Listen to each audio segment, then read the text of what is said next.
what they've learned. Elizabeth Lee, VOA News, Los Angeles.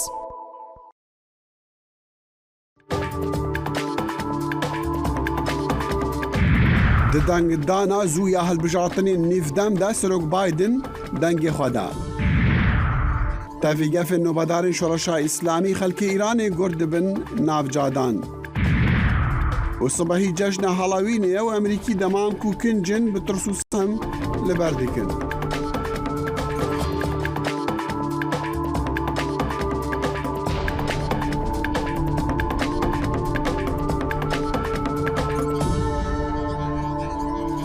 ئازیزان لە واشنگتن دیسی و سلااوتان لێبێت. سلااوی ئاسۆجەبار و هاوکارم دەخیلی شەمۆتان لێبێت. شاد بووینەوە بە دیدارتان لە بەرنامەیەکی دیکەی کورد کۆنێکشن. هاوکات پەخشەکەمان دەچێتە سەر کەناڵی NRT و لەسەر جەم سەکۆ میدیاکانی دەنگی ئەمریکاوە دەتوانن بینەرمان بن. سڵاو و ڕێزین گەرم. ده هەڵبژارتنên pêşwextên nîvdemê Kongresa Amerîkî de sirok Joe Biden li Wilmington wilayeta Delaware dengê xwe da. Duh şemiyê Biden bi neviya xwe netalî ra ku care yekê dengî di helbijartinên niştîmanî de dide dengê xwe dan di helbijartinên nîvdem de li wilayeta Delaware. Rayedarên Demokrat li seranserî Amerîka dengderan han didin heta ku qazancê ji dengdana zû yan dengdana pêş وەخت وەرگرن یان بخوا هەرن بنگەهێن دەنگدانê yan jî bi postê dengên xwe binêrin. Ev helbijartinên nîvdem dê biryarê bidin ka dê piraniya Kongresê di destê demokratan de bimîne yan jî komarî di kontrola Kongresê bikin di 2 salên dahatî de. هەڵبژاردننی نیوەی خولی کۆنگرێز لە ئەمریکا هێندەی نەماوە بە تەواوەتی بە فەرمی دەست پێ بکات، بەڵام دەنگدانی پێشوەخت لە زۆربەی ویلایەتەکاندا دەستی پێ کردووە. دۆسەی ئابووری و هەڵبژاردنێکی بێگەر گفتوگۆیەکی ڕەشدی دروست کردووە. بۆ زیاتر زانیاری هاوکارمان بەڵێن ساڵحمان لەگەڵدایە لە واشنگتنەوە. بەڵێنم کاتت باش. ئەم کاتۆ باش ئاسۆ. بەڵێن بەپێی ئەو ڕاوەرگرتنە گشتیانی کە کراون هێشتا دۆسەی ئابووری لای دەنگدەرانی ئەمریکایی هەل لە ڕیزبەندی یەکەمدایە؟ بەڵێ ئاسۆ هەتا ئێستاشی لەگەڵدا بێ دۆسەی ئابووری بە گرانی بازار لە ڕیزبەندی یەکەمدایەوە بە ئاستێکی ئێجگار بەرچاویش کەوتۆتە پێش دۆسیەکانی وەک مناڵ لە باربردن وەک دۆسەی چاکەروە دۆسیەکانی کە تایبەتن بە ژینگە.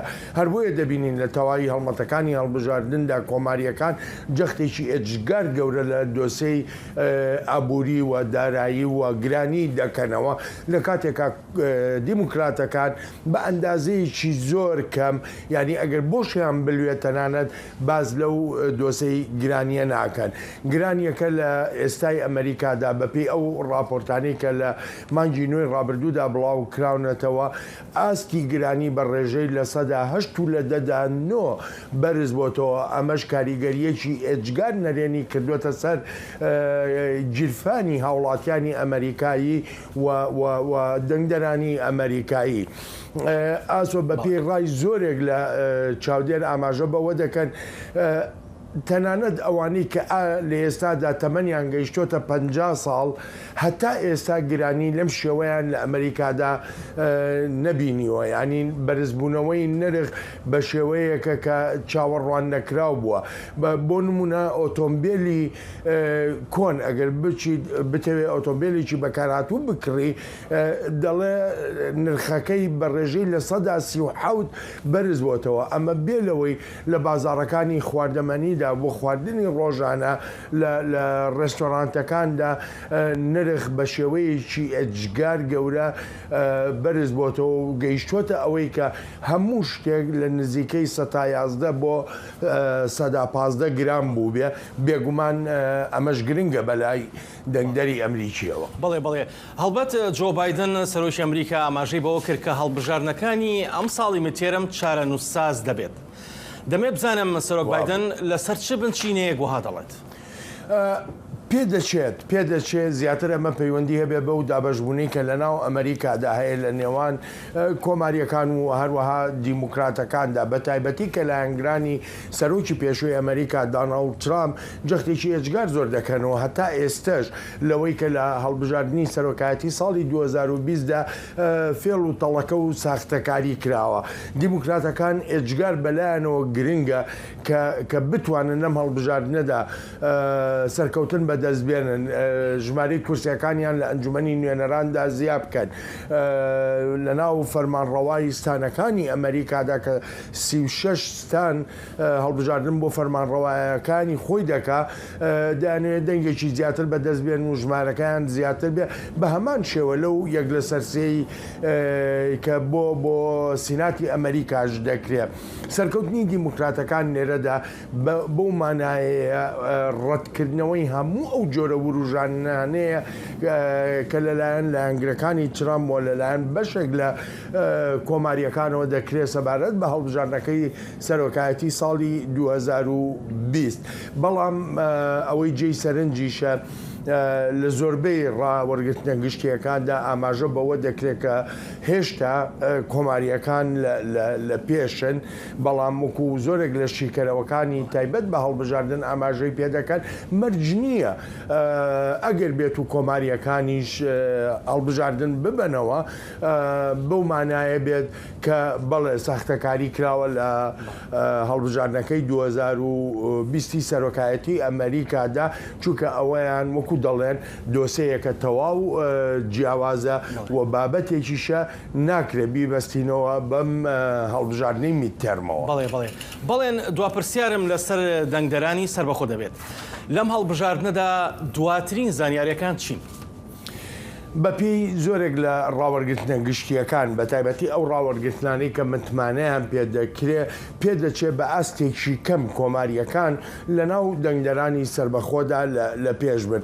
بەڵام ئاسۆ لەبیرمان نەچێ ینی ئەم جۆرە ڕاوەرگرتنانە هەمیشە ئاڵ و گۆڕی بەسەردادێ هەمیشە گۆڕانکاری بەسەردادێ لە ئێستاشەوە بۆ کاتی هەڵبژاردن یاخوو بۆ ڕۆژی هەڵبژاردن ینی نزیکەی ڕۆژێکی ماوە یا کەمتریش 9 ڕۆژی ماوە چکە هەشتی مانجی 11 ئەم هەڵبژاردنە دەکرێت هەموو فاکتەرێک لێرەدا چەندێک بەرەو پێش بچێ ئەوەندە کاریگەری دەبێت لەسەر دەنگدەری سەربەخۆ. یەکێ لە سیما و تایبەتمەندێتیەکانی دەنگدەری سەربەخۆ لە ئەمریکادا ئەوەیە تا ئەو کاتێک کە دەچێتە سەر سندوقەکانی دەنگدان ئەوجا دەزانرێت دەنگدەری سەربەخۆ بە چ ڕێژەیەک دەنگیان داوە بە لایەنەکانی بەشدار لە هەڵبژاردنەکاندا. دەنگدەرانی سەربەخۆ هەر بە تەنها پشت بە ئابووری نابەستن یاخۆ هەر تەنها دۆسەی ئابووری و گرانی بازار ناکەنە فاکتەر بۆ دەنگدانی خۆیان بەڵکو بیرکردنەوەی زیاتریان هەیەەوە زۆر دۆسەی تر هەم لە ژیانی خۆیانە هەم لە ژیانی گشتی ئەمریکاییەکانە کاریگەری دەبێ بەسەریانەوە. بەڵام وەکووار وەکو سەرەتا ئاماژەم پێکرد هەتا ئێستا ئاماژەکە بەو شێوەیە کە بە ئاستێکی کەم لە ناو دەنگدەرانی سەربەخۆدا مەیلی کۆماریەکان هەیە لە ئێستادا. بەڵێن زۆر سپاس بۆ زانیاریەکانت. سپاس بۆتەوە. پێشبرگێک ji bo endametiya Kongresê li Kalîforniya di navbera du koçberan de yek ji Pakistanê wîdî jî ji Kuryaya Başûr. Ew ê guhertina demografiya helbijêrên Emerîkî nîşan bidin. Rewşa aborî jî û ji berbirina zarokan du mijarên serekene di peyamên berbijêrên neyarda di helbijartinên heştî mijdarî de. آصف محمود بجیشک دموکرات و کوچبره به اصل خواهج پاکستانه لوی تاقا نیزی که لوس انجلسی داری به داری دگره جبو قمپانیه هل بجارتنه سدما حری گرینگ و حری بهیز یاگو از لأمریکا بمینم آزادیه و یاگو از جبو و شردکم آزادیه او آزادیه مافین جبر خبرنیه او دکاره به آزادیه بجاره او دکاره دنگدانک آزاد به محمود بریارا بتالکرنا بریارا دادگاه بلندیا روی وی وید یا 1973 شرمزار دکه که به وی یاسای مافی جبر خبرنه بو جنان هاتبو داین بس پره که بره یه کمپانیه سیاست دبیجه که او مجارا هلبجارتنه بو دموکراتان دوار نتوایی دا هلبجارتنا نیودم تکوشینه که پیناسینه دموکرات دخوازن کمروف دما دچن سر صندوقان لسر مافین جبر خبرنه و لسر گفن دجی دموکراسی هزر بکن او پیامه که دنگ دیر کوین اینگرام بالکش دبینه از باورم که دویژن یانجی هر کسی دن خودی بجیار به کوماری محمود وکی چپکرک بناو دکن که دوی رکلاما دجبره ویده که نونر امریکی یان کم که لو کره باشر جدایک بویه رکلام دبیجه محمود دخوازه باجه زیده بکه و پلانا تندرسی سوسیالیست یا محمود ده انفلاسیون خرافتر بکه و باجه مد دو قاد بکه آنالیز شروم دبیجه که کومارین وکی کم بالی دکشنین لسر حلفسان آنکه انفلاسیون بهای گازی و سوجان نونر کنگرسی یا کوماری نونرتی نرچه 39 یا کالیفورنیایی دکه و لنرچه چله کجه سه باجارن کالیفورنیایی ده هوینه لهمبری محمود تبله البجارتنی دبه. پیاماوی لسر آبوریه یک و راپرسین داوی یه نتوهی وکی مجاره کی سرکه یا دنگداران نشان دادن اف ده همان دمیده کمتر باندورا حکومتی کمتر شوات دارستانی و روبری دارستانی یا بکر دخوازه گوه ده جوینک وی داوی ده به رایدارن آگرگجیر بانک لسر وی یکی کر. کم داخوازک هپیوینی رد کر لی کمپانیا وی دبیجه که اوج بو آلیکاریا دیرین و کم کرنا باجان دخبته. محمود جدنگداران رد بیجه که اوی لدجی انفلاسیون شر بکه و باجن چینا ناوین قد بکه. هر دوجی بالی دکشنین سر کوچبریه کم بحث اولهی سنور دکه و محمود بحث رفورما کوچبریه. بجیش دبیجه اول سر چاره سر کرنا پرسکره که نیوی نخوشی من به احتمال که مزن کوماری و نیوی دنجی دموکرات بود بیارک تنیجی چه نبو گو از جیکی بپرسم گلو او جکی جان پارتیه خلطین ام بحثا پرسکره که دکن و چاره سریه که دبینن. برکلامن تلویزیون و جبو محمود بربجار دری به دری دگرن و کمپانیا چه دکن کوماری لوی هرمه جسدی 5 دموکراتان زیادترن و راپرسین داوی ین هلبجارتنی کم ادعا دکه که دناو دنگدرین چاورکری ده پیشنگیک هن مزنتره لی دموکرات جو بایدن دیل لور همه بسرکتا گرک و سنورین هیین ناوچه ده پیشبازی سرکاتی پاشین ده جه بگرتا. جبو مایک او سالیون روکن اشک دنگ امریکا واشنگتن. پشتی هوشداریه سپای پاسداران خۆپیشاندان ایرانیان به چه شێوەیە بوون ئەڤە ناوەڕۆکێ بابەت مەیە لە دەمێ داهاتی بەرنامەی. دوای ئەم ناوبڕا دێنە وڵاتان.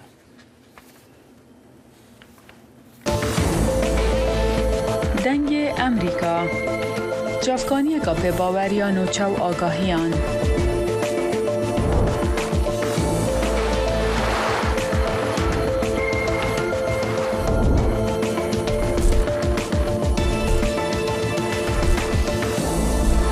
برای مالپر و پلاتفورم میدیا جواکیا دنگ امریکا بالا خوب دم پزانین و نوچین جیهانه.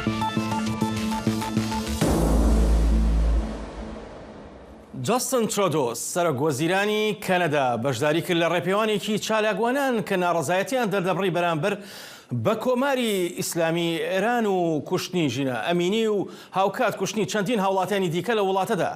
جاستن ترۆدۆ وتی ئێمە تەنها بۆ ژینە ئەمینی و هەموو ئەو شتانەی دیکە ناگرین بۆ هەموو کچێکی گەنج و دایک و داپیرێک دەگرین کە هەنگاوی ناوە بۆ ئەوەی لەگەڵ ژینە بمێنێتەوە و لەلایەن ئەم ڕژێمەوە سەرکوت نەکرێن. ئێمە وەک هاوڵاتیانی جیهان پاڵپشتیان دەکەین بۆ ئەوەی پێیان بڵێین بەسە ئیتر بەسە دەبێت ئەمە بوەستێت. لەگەڵ بەردەوامیە خۆپیشاندانên ئیرانیان دا کۆمەڵێن مافی مرۆڤان دەبێژن دو حیزên ئەولەهیە ئیرانی خۆپیشاندان نەخۆشخانەیەک و ئاڤاهەیەک خوندکاران ژی کرن ئارمانج خۆپیشاندانین بە پێشەنگیە ژنان لە دژی کوشتنە ژینە ئەمینی بەردەوام بوون تەڤیگەفایە ڕایەدارن نۆبەدارین شۆڕشە ئیسلامی هەتانەها هێزین ئەولەکاریە نەشیایە نەکاریە ڕێ لەوان خۆپیشاندانین و هەفتیان بەردەوامن بگرن خۆپیشان خۆپیشاندەران دیسان دروشمێنبرن ji bo دیکتاتۆران û rêberî Olî Ayetullah Alî Xameneî qêrandin. خۆپیشاندانەکانی ئێران لە دەرەوەی وڵات بەردەوامە و ڕێخەرانیش بەردەوام پێداگری لەسەر ئەوە دەکەن کە ڕێگە نادەن خۆپیشاندانەکان لەلایەنی هیچ لایەنێکەوە کۆنتڕۆڵ بکرێن. لە واشنگتن دیسیەوە خۆپیشاندانێکی هاودەنگی سازکرا. یەحیا بەرزنجی ئەم راپۆرتەی بۆ ئامادە کردوون.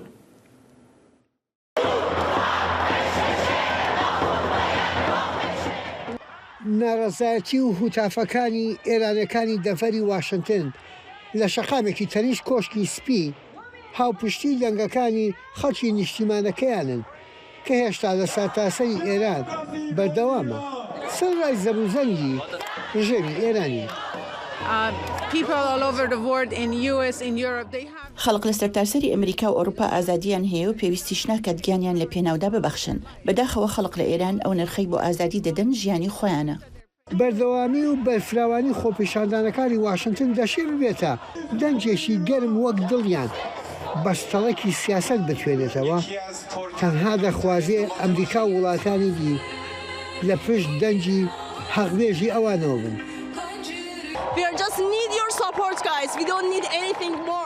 ئێمە تەنها پشتگیری ئێوەمان دەوێت و هیچی تر پشتگیریمان بکەن خەڵکەکەمان دەکوژن ئینتەرنێتیان کوژاندوتەوە کەس نییە دەنگمان ببیستێت ئێمە لێرەین بۆ ئەوەی پشتگیریان بکەین. ئێران وڵاتێکی فرەتنی و نەتەوەی جیاوازە لەم خۆپیشاندانانە هێشتا شەڕی کۆنەقین لە ئارادایە کەم نین ئەوانەی دەخوازن یەکبەر بە باڵای ناڕزایەتەکاندا بکەن وەرێ سەرپەرشتیاری خۆپیشاندانەکان سوورن لە بێلایەنبوونیان و پشت لە حیزب و ڕوو لە خەڵک گوێ بدە لە سوپاسگوزاری ئامادەبووان بۆ سازگەری خۆپیشاندانەکانی واشنگتن.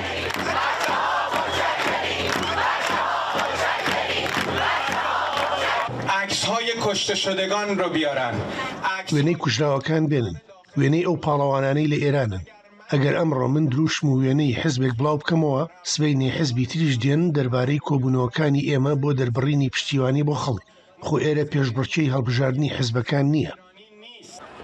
وتاری خۆپیشاندانەکانی ئێری واشنگتن گۆڕاوە وەک چۆن لە ئێران تاجێ خەڵک تونتر و ڕێکخراوترە بن کەم نین ئەوانەش سەر هەڵدانەکانی گەلانی ئێران بە شۆڕژ ناو دەبن. جوڵانی ئەو کەرتی تایبەتمەندی کە هەیەی هەموو خەڵکەکە بە یەکگرتووی هاتوونە مەیدان یەک جیلی تایبەت یا یەک میلەتی تایبەت یا یەک شاری تایبەت نییە هەموو ئێرانی گرتوێتەوە هەر لەبەرەوەی ماوەیەکی زۆر دەرجەی کێشاوە و مسلمەن نەتیجەشی دەبێت. ئەوەی دەیبینی شۆڕەشە هێواخوازین ئەو میلەتەوەها بکەن ئەو حکوومەتە تاوانکارە بڕۆخێت باشی بۆ خەڵکی ئێران دەخوازم. ناڕەزایەتی و خۆپیشاندان لە تەواوی ئێران لە ئەوجی بەهێزیدایە چەشی بەرگری دەستیان ئەو ستەمەیە کە دەیان ساڵە دەرهەقیان کراوە ئیتر ڕەنگە کات پێمان بڵێ داخۆ ناڕزایەتەکان عەرشی مەلاکان دەلەرزێنێت. یەحیا بەرزنجی دەنجی ئەمریکا واشنگتن. سەرۆکی نۆبەدارین شۆڕەشە ئیسلامیە ئیرانی هوشداری دا و دوحشەمێ دێڕۆژە داوی بە ئەو ڕێ بدن خۆپیشاندانان وەکە نیشانەک و ئەو دێهێزێن ئەو لە کاریە دێ زۆرێ بکاربینن ji بۆ داوی ئینانە نەڕەحەتیین وڵات.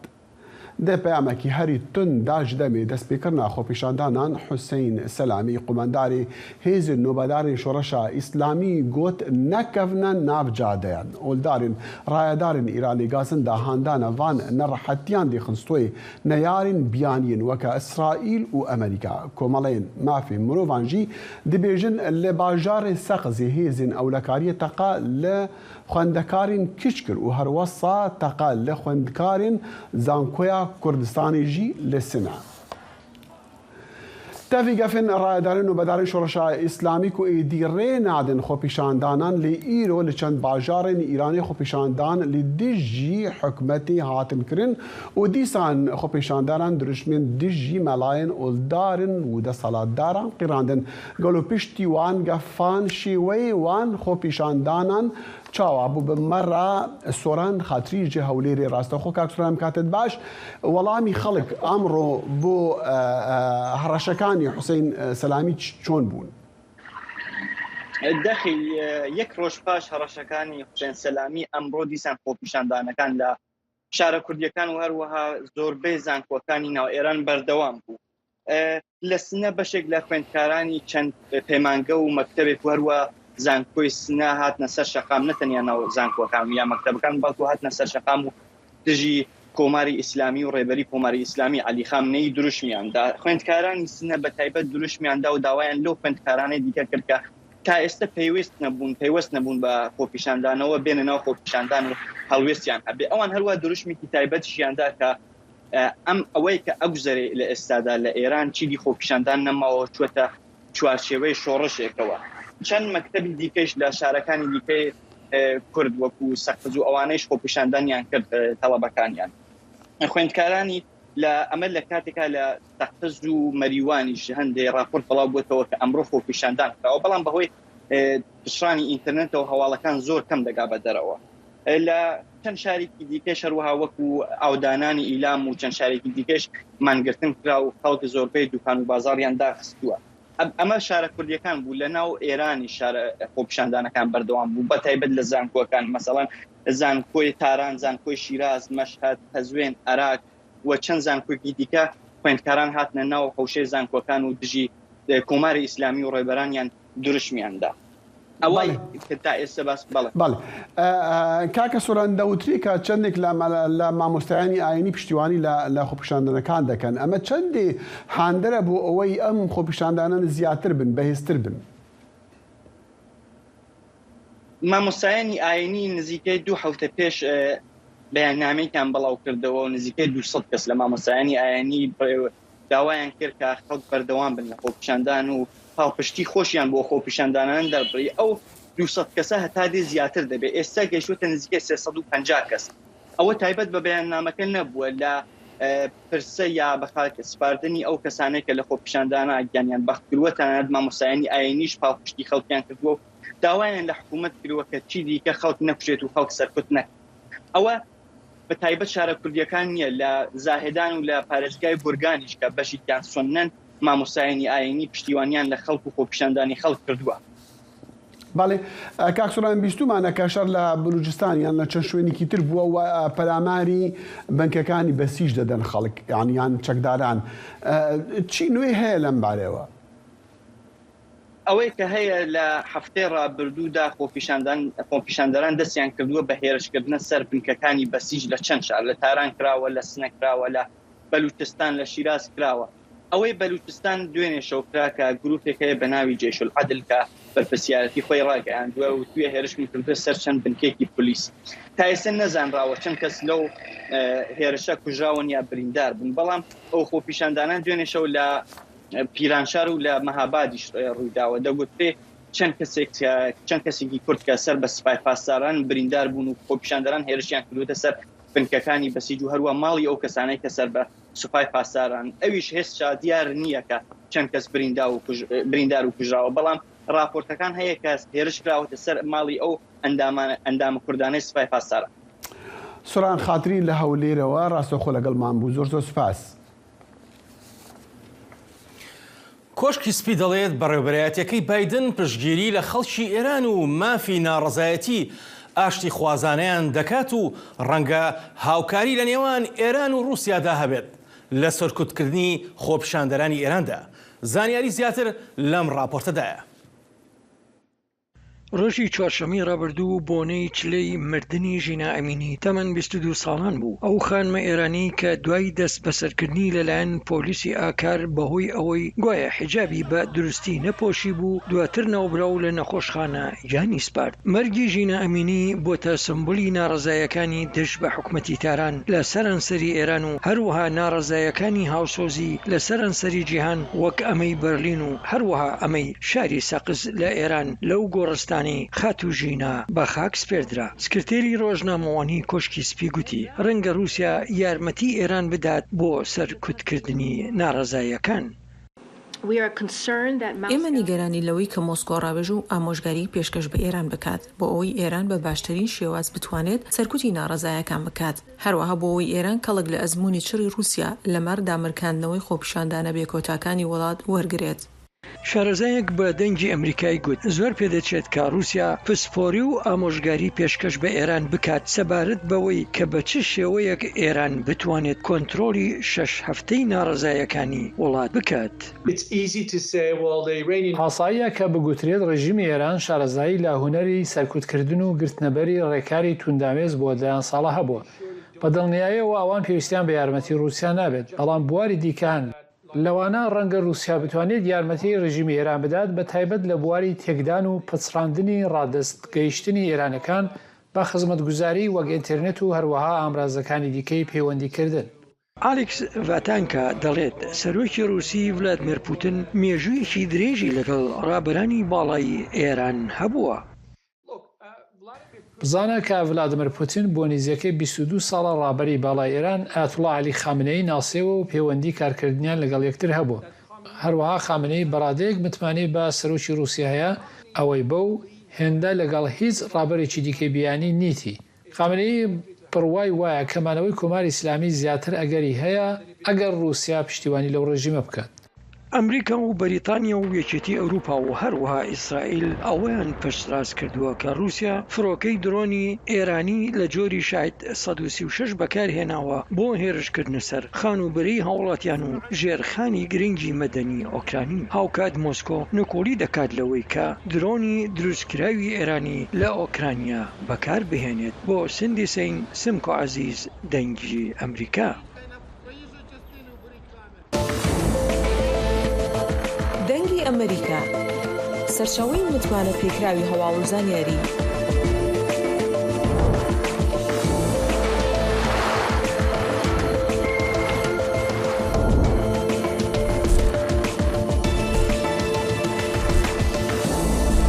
لە ماڵپەڕ و تۆڕە کۆمەڵایەتیەکانی دەنگی ئەمریکاوە ئاگاداری هەواڵ و گۆڕانکاریەکانی جیهان بە.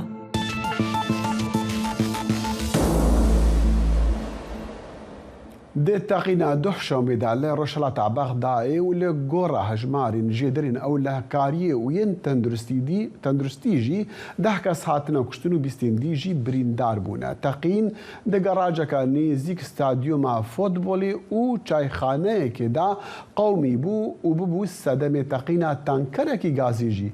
Piraniya qurbaniyan xortên hewadarên fotbolê bûn. Daxuyaniyeka hêzên leşkerê Iraqî dibêje teqîna تانکەری گازی ببوو سەدەما کوشتن و بریندارکردنا پێتریا وان قوربانیان و ئەو لێکۆڵینێ دە سوێ سەرپێهاتیەدا دکردن. پاش دامەزراندنی حکوومەتی عێراق ئایا پەیوەندیەکانی حکوومەتی فیدراڵی و هەرێم دەگاتە کوێ؟ ئایا ئاسایی دەبێتەوە؟ ئایا چارەسەری بودجەی هەرێم دەکەن؟ ئایا ئاڵنگارەکان لە بەردەم دۆسەی نەوت و موچەی هاوڵاتیاندا بەکوێ دەگات؟ بۆ ئەم مەبەستە پەیامنێرمان دڵشاد ئەنوەرمان لەگەڵدایە. دڵشاد ئەم کاتت باش. ئەم کاتت باش. پەیوەندیەکانی هەرێم و بەغدا بەرەو کوێ دەڕات؟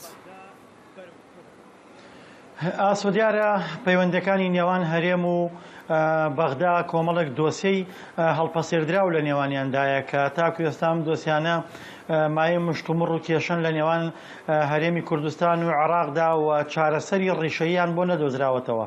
مادام ئەم دۆسیانە بە تایبەتی دۆسیەی نەوت و کۆمەڵە دۆسیەی ترکە چارەسەری بنێڕەتیان بۆ نەدۆزراوەتەوە و مای کێشن بێگومان کێشەکان هەموو دقی قابلن بۆ ئەوەی کە سەر هەڵبداتەوە بە تایبەتی لە ڕابردوودا حکوومەتی عێراقی گیرۆدەی دەست کێشمە کێشەکانی نێوخۆی شیعە بوو کەمترەی پەرژایە سەر هەرێمی کوردستان بەڵام لە ئێستادا حکوومەتی عێراق بە سەرۆکایەتی محەممەد شیع سوودانی پێکێنراوە و لە ئێستادا سەرقاڵی دووبارە ئەپدەیتکردنەوەی وەزارەتەکانن بە تایبەتی دوایەوەی کە کابینەکە دەست بەکار بوو بۆیە ئەو دۆسیانەی کە لە نێوان هەرێم و کوردستان و عێراقا ماونەتەوە هەموو دقی قابلن بۆ ئەوەی کە کێشیان لەسەر دووبارە سەر هەڵبداتەوە.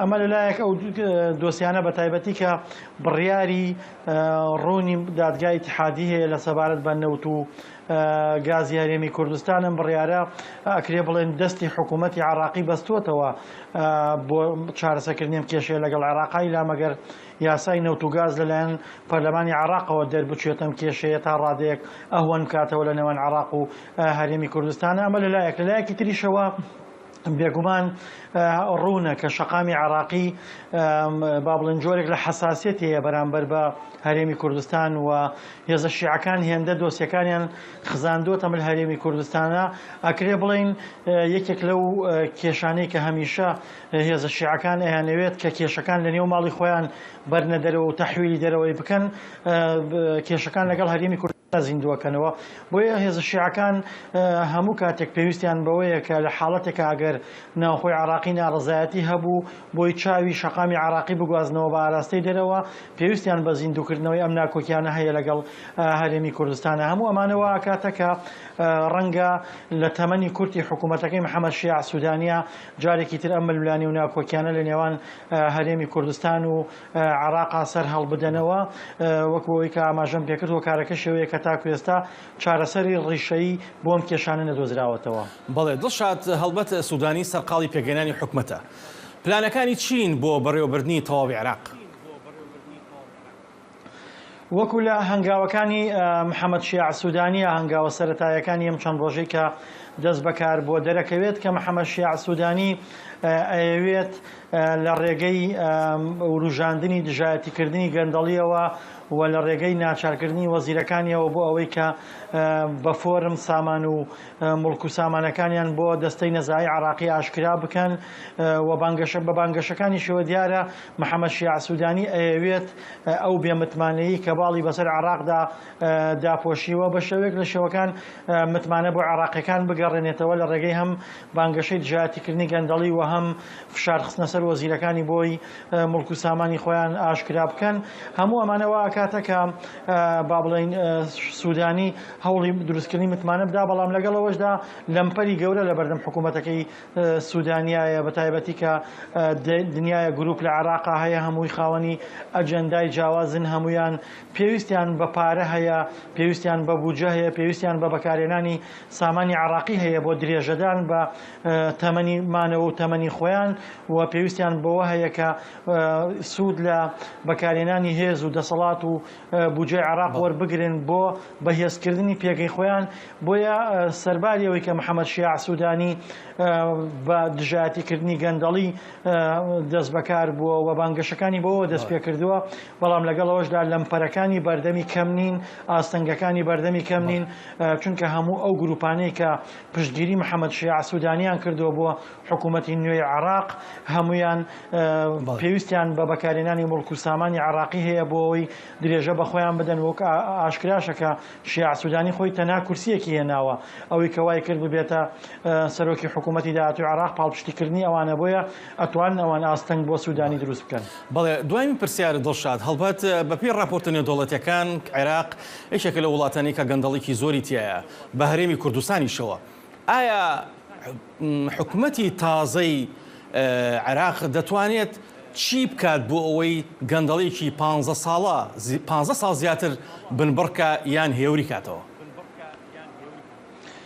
ئاسۆ مەسەلەی بنەبڕکردنی گەندەڵی لە عێراقا ئاسان نییە زۆر جار هەم چاودێران هەم یاساناسان قسە لەسەر ئەماکەن ئاماژە بەوەکەن کە عێراق لەبەرەوەی سیستمی حکومڕانیەکەی سیستمێکی حکومڕانی شکست خواردووە و گەندەڵی لە 2030ەوە تاکو ئێستا سەراپای دەوڵەتەکەی با بڵێن داپۆشیوە و تەنانەت لە ڕۆژانی ڕابردووە هەندێک لە پەرلەمانتاران قسەیان لەسەر فرۆشتنی کورسیە وەزا هەندێک لە کورسیە وەزاریەکان بە 75 ملیۆن دلار کردووە کە قسە لەسەر هەموو ئەمانە ئەکرێ کەواتە گەندەڵی لە عێراق ڕۆچووەتە نێو دام و دەستگاکان بێگومان ئەمە ئیرادەیەکی جدی ئەوێ و دەست هەڵگرتنی هێز و لایەنە سیاسیەکانی عێراقیەوێ لە بەرژەوەندەکانیان و بێگومان هێز و لایەنە سیاسی عێراقیەکانیش مانەوەی خۆیان ئەبەستنەوە بە بەکارێنانی هێز و پارەی دەوڵەت و سامانی عێراقیەوە بۆیە بە ئاسانی ناتوان دەستبەرداری ئەو گەندەڵی و تاڵانکردنی سامانی گشتی عێراق ببن هەموو ئەمانەوە کاکە چارەسەرکردنی گەندەڵی لە عێراق ئاسان نەبێت و بە تایبەتی بۆ حکوومەتەکەی محەممەد شیع سوودانی کە تەمەنێکی کەمی ئەبێ و بۆ پێی کە بەڵێن بە سەدر دراوە لە ماوەی ساڵێکە ئەم حکوومەتە ئامادەکاری بۆ هەڵبژاردن کاوە کۆمەڵێتە حەدای گەورە لە بەردەم ئەم حکوومەتەدا هەیە بۆیە ئەنجامدانی چاکسازی و دژایەتیکردنی گەندەڵی ئاسان نییە چونکە ئەوانەی کە تێوەگلاون لە گەندەڵیە ئەکرێ بڵین ئەو هێز و لایەنە سیاسیانن کە لە نێو دەوڵەتی عێراقا خاوەن دەوڵەت وڵاتێکی قوڵن و ئەتوانن تەنانەت هێزە ئەمنی و دام و دەستگای ئیداریەکانیش ئاراستە بکەن. بەڵێ زۆر سپاس دڵشاد هەربژین. زۆر سپاس بێ. بتر جي سياسات زلعمان ميران له كامبي كوارغوسكي نيزيك هوليري مالباتن خواهيلانا وروكرنا ولاتن أوروبي كسوكارن وان دي بيجن نبونا دليفين كاري نبونا بيتي فين تندرستيو برسن جواكي جي صدمي دركتنا وانن نبونا آلي كاريان جري قسين مروفاني وجي حكمتا عراقي جي صدمي خرابونا روشا خلكي كامبيا رابورتا أحمد زيباري فهمني دنجي أمريكا جي هوليري والله وكيلك متصل السر ما ستختورها قررنا دو زاروکن و بصدما نخوشی جان خوش دست دانه وقت دبیجه مهابا دبیجه نچار بویا هفجین خو بشینه ولاتکی اوروپی و دخوازه او هر دو زاروکن خوشی هرنو چار سریا نخوشی خو بکن يا هم زاني دليبي قلباندية بس يادي من زاني بي يادي تختورها لينا درخص مهاينة شغلي بس يه بيركي كرماجي تختوري كرماجي تقو أفادية بيرة هردو مثل تقو زركة بيرة لي جرام بيه هدیا جنک دنکو خدیا سه زاروکایه هفجینوی چویا ولاتکی اوروپی لورا لبنداوی که کو هفجینوی اقامه بستینه پشترا اوجی و بزاروکن خورا هره ها مسؤوليات كتير سكرام ده از نكارم هرم شغلي ديتر بكون ومنظمات شغل دس مناكه هر اسيفيات قدمينم يعني قبول ناكم لگوری آگاهین جواتا کمپی هفجینین بیتری 300 جنین ناواوی کمپی چون ولاتین اوروپی اگر او حمی یونی آریکاری نفگرینه راستی و خلک حمی اغلب کوچ بر ببن اوتنه و زیده و کسر کوچ بر ببن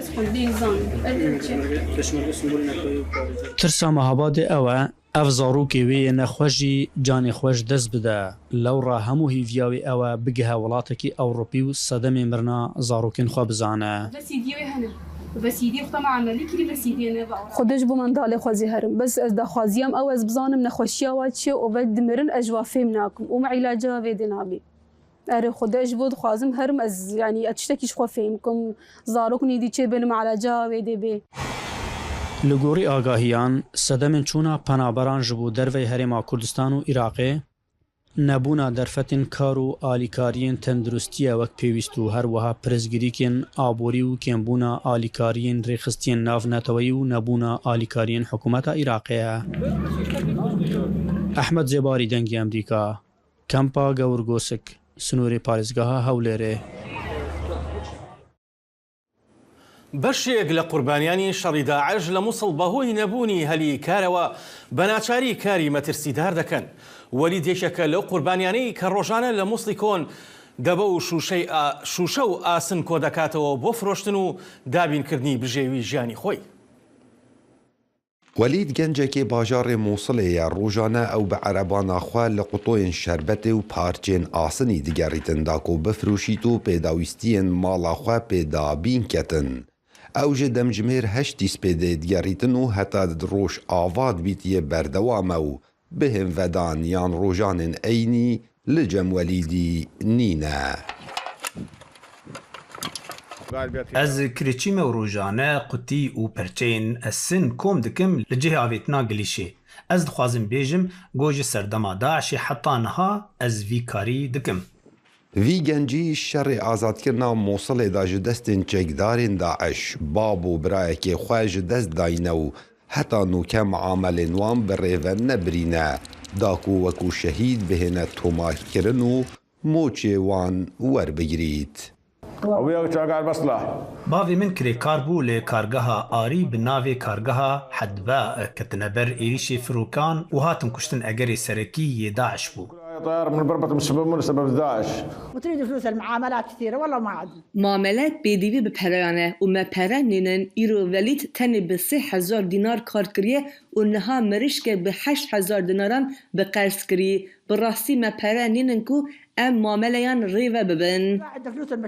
کاری وی گنجی قازانجکا زور ناکتن 5 حتی 10,000 دینار عراقی او دست اخیتنو لی گلک جاران جیانا خواه ده اختت مترسیه دا کو چند قطوین شربت و پارچین آسنی کوم کرد جبر کو گلک جهنه لموصلا کون حتی نوکت مین رشگرینه و نهاتینه پاک کرن هاكو علم احمر آلای سور و آلای سپی هنه آلاین سور از نکارم نزیکی وی ببم و جهن آلاین سپی از قطی کو پرچین حسن لی رادکم و او جهی کو پاک دکن جماعی ناجی اکثر از قطی کان لوی جهیجی کم دکم. لی فرمانگه ها قربو یا قربانی شر آزاد کرنا موصل دا وسا دیار کریه کو حتی نوکه زیدتری 10,000 کسان وکو قربانی شر آزاد کرنا موصل معاملین خواه پیشکش کرینه و گلک کس هنه حتی نوکه سردانا ریوبری نافبری نکرینه جبر نبونا خرجین هات نوچونه و ریوبرنا معامله لو ما ولید جید هیتا هجمارتن ایک جه اوان کسا کاوا عمردنگ امریکا موصل برنامه هفترنگ برنامه کنری یا بشی کردی لدنگ امریکایی از لقمان احمد هر دو هفتی جارکی و دبم گرکی ناو اختی چاندو نرارنگین بمرانه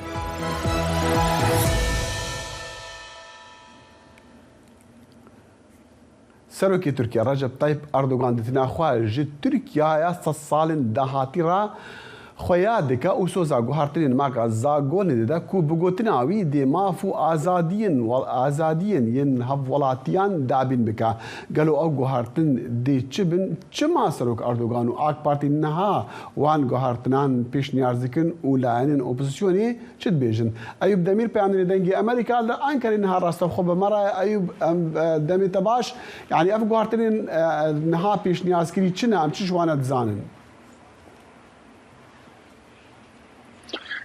دخیل yani سه سالا Türkiye'de Recep Tayyip Erdoğan serokkomarê Türkiye dîsa behsa vê ew kir destureka bingehîn ve di nav hefta pêşiya de yani vê hefta hanê da ve bînin parlamentoyê di nav vê desturê da çi heye hemama 120 xal derbas dibe di nav vanan da xala 1, 2, 3, 4 bingeha Tirkiye di ser van xalan nasekinin armanca ve ev ku di nav destura bingehîn da 120 xalan da gorankarî çê bikin. Çi hene mesela vê derê da dixwazin di qanûnekê da ji bo malbatê yani malbateka ku Tirkiyan jî Türkan çawane ser vî tiştekê bînin di aliyê din da jî dîsa mesela hicabê di van rojên dawî da zêde li Tirkiye derket pêş serokkomarên rastî serokê CHP Kemal Kılıçdaroğlu pêşniyar kir bu hatibû parlamentoya kanûnek dixwazin viya jî di nav qanûna destûra bingehîn da cî bidinê xeyrî wî 120 maddeyan da çilmama çil madde tevahî li ser mafê mirova û demokratîkbûniya Tirkiye tê qise kirin lê rastî naveroka wî hê jî vebir diyar nîne. Em dizanin gelo ew maddeya taybet bi benda heft ji sedî ku komaleyekî yan partek bikeve nav parleman da ew ê bê guhartin çûk em dizanin berê 10 ji sedî bû niha heft ji sedê ye wê kêmtir bibe ew rêjeya yan ev di nav de heye. Ev madde rastî hiç li vê derê nayê qise kirin. Lojika vê heftê wata ku bê parlamentoyê nava wî da çî heye wê zêdetir diyar bibe li heya niha li ser vê madde hanê nesekinin ji bo ku berî hemama salekê ev madde sedan dehan daxistin hefta lê di vê derê de tiştê herî girîng jî ew e ku mesela ev kanûn tevahî em bêjin ku AKP û an jî îttifaka komarî tena serê xwe nikare biguhorîne pêwîstiya wî bi ew ê heye opozisyonê heye ji bo ku 600 parlamenter di parlamentoyê da bi tevahî hene û 306 parlamenter pêwîst e dengê wan terê têr nake pêwîst e ku opozisyon alîkarî bide rastî vî alî da jî opozisyon tiştê erênî nabêje. Eyûb pisyara mezin ew e çima niha Erdogan û AK Partî dixwazin van guhartinan pêşniyaz bikin? داخل يعني اردوان جی دیتنا خدا دیار کر گوت کو کمال کلشداروğlu گوتیه کو ام دخوازن قانونه که چی بکن aha ام جی دبیجن کو دستورا yani kanuna desturi da ya bingehin da çareseri dixwazin rastî binge haviya da em dikarin bêjin ku gorandina kanûnê zêdetir li vê derêjî tê gotûbêjkirin tevahî hilbijartinê lê ev kanûn di parlamentoyê da bi vî şiklî ana heke opozisyon alîkarî ne de derbas nabe tê wate çi Erdoğan bi vê kanûnê dixwaze ku di warê hilbijartinê da hinekê ser opozisyonê da biçe yani em dizanin ku bi vî şiklî jî ji xwe kanûn di parlamentoyê da dernakeve. Opozisyon çi dibêje opozisyon yani çi li bere bike wê piştevanî lê bike lê nake wê çawa opozisyon bersiva wê vê pêşniyazî bide.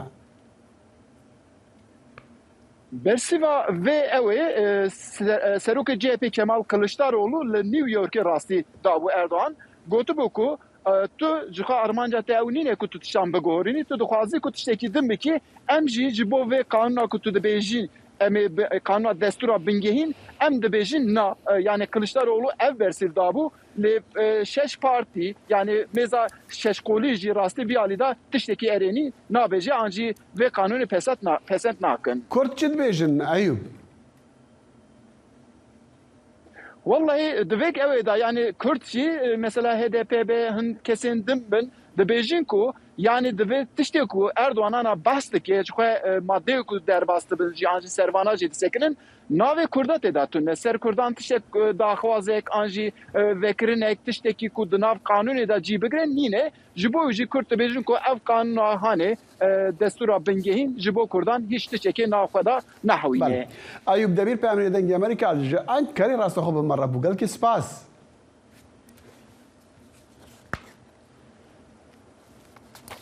کۆرەی باشوور پرسی ماتەمێنی نیشتیمانی دەجێڕێت بۆ قوربانی کارەساتبارەکەی کە لە قەرەباڵغی و تێکەڵبژانەکەی کە بووە هۆی گیان لە دەستدانی زیاد لە 150 کەس لە یانێکی گەورەی شەوانە ئاهەنگ لە ئیتایۆن لە پایتەختی ئەو وڵاتە لە میانەی کۆنگرەیەکی ڕۆژنامەوانیدا لە سیئۆل ڕۆژی یەکشەمە وەزیری ناوخۆی کۆرەی باشوور لی سانگمین وتی دەسەڵاتداران هێشتا لێکۆڵینەوە لە هۆکارەکانی ئەو کارەساتە دەکەن کە بە مەزەندە 100,000 کەس لە ناوچەی ئیتایۆن لە سیۆل کۆبوونەتەوە بۆ سازکردنی گەورەترین ئاهەنگی هەڵەوین بەڵام ئەو کارەساتەی لێکەوتەوە. وسباهی جژنا هەڵەوینێ لە ئەمریکا ئەف چەند ڕۆژن خەڵک ماڵین خوا تەڤنە پیران وێنە و دەمام کن بترس و لەرز دەخەملینن و دەمام و کنجن بترس ژی ئامادە دکنج بۆ جەژنێ سبای سینان توش دەمیر پەیامی دەنگی ئەمریکا وێنەین ڤان ڕۆژین تایبەتین باژارێ نیویۆرکی گەهاندنە کورد کۆنەکشن. لە باژارێ نیویۆرکê kelejaniya Halloweenê bi dîzaynkirina malan ra dest pê kir. Halloween her sal di sûyekî çiriya pêşîn da tê pîrozkirin. Lê Nîwyorkî ew qas Halloweenê hez dikin ku nihada malê xwe amade kirine. Lewre Halloween yek ji wan festîvalên serekî yên Amerîkayê ye. Her wiha hin taxên Nîwyorkê wek Brooklyn ji aliyê dîzaynkirinê da gelek balê dikişîne ser xwe. I love Halloween. Ez gelek ji Halloweenê hez dikim. Ji ber ku demekî qasa taybet e ku em dikarîn cilûbergên biecêb berxwe bikîn. Halloweenê we pîrûz be. Bêguman Halloweena New Yorkê taybet e. Lê hin kes hene malên xwe wisa dekore dikin ku dekorasyona wan êdî navdar e. Wek mînak ev mala ku li Brooklynê cih digre. Ka em rûniştvana taxê guhdar bikin. So I've lived in the neighborhood for probably Ev 12 salin ez li Brooklynê dijîm. Ev mala ku hûn li piş min dibînin her sal tê dixemlandin. Xwediyê malê her sal malê pitekê cida dîkor dikir. Lê ev mal li taxa me de herê zêde xweşa min diçe. Hêjeyê gotinê ku dîroka Halloweenê digîje hezaran sal berê û bi awayekî afrînerî tê pîrozkirin. Ji bo xemlandinê jî herê zêde îskelet, maske û kundirê mîranî tên bikaranîn. Di heman demê da biroj, zarok, kostüm xwekirî mal digerin şekil berhev dikin. û mirovên mezin jî dîsa bi kostûmên xwekirî derdikevin derve û li gor dilê xwe şahiyan ledar dixin. Sinan Tunçdemîr, Dengê Amerîka, New York. کۆمپانیایەکی هێڵی یاسنی سویسری ڕۆژی شەمە توانی ڕیکۆردی درێژترین شەمەندەفەر کە نەفەر هەڵگرێ لە جیهاندا تۆمار بکات بە گەشتێکی لەسەر یەکێک لە سەرنجڕاکێشترین ڕێڕەوەکان بەناو بەرزایەکانی زنجیرە چیاکانی ئەلبدا تێپەڕی فەرمونون لەگەڵ ئەو دیمەنانە.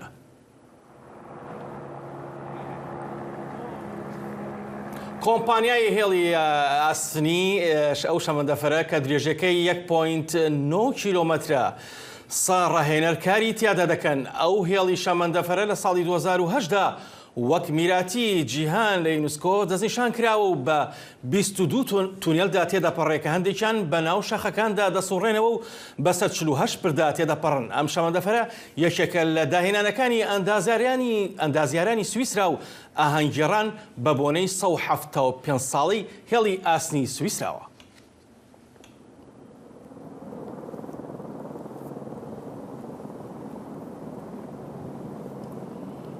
من نەزانی چەند نەفەر لێ سوال بناسو بەڵێ شارێک بگوازنەوە. هەتا بەرنامە سوبحی کورد کنەکشن هەر شاد و بەختەوەر بن و خودەحافیز. هەر بژێ.